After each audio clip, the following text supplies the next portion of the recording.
حضرت ابو سعید خدری رضی اللہ تعالیٰ عنہ سے روایت ہے کہ حضرت صلی اللہ علیہ وآلہ وسلم نے فرمایا، جب ایماندار لوگ قیامت کے دن دوزخ پر سے گزر جائیں گے تو جنت اور دوزخ کے درمیان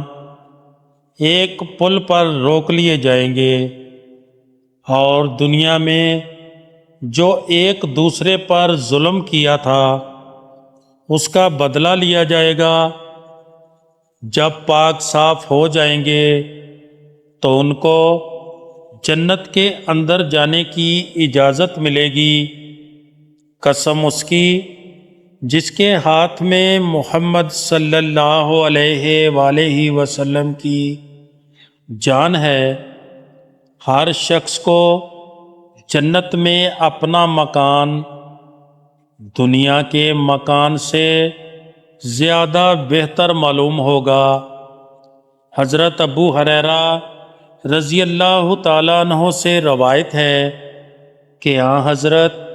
صلی اللہ علیہ وآلہ وسلم نے فرمایا، جو کوئی صبح اور شام مسجد نماز کے لیے جایا کرے، وہ جب صبح اور شام کو جائے گا، اللہ تعالیٰ جنت میں اس کے لیے مہمانی کا سامان کر دے گا۔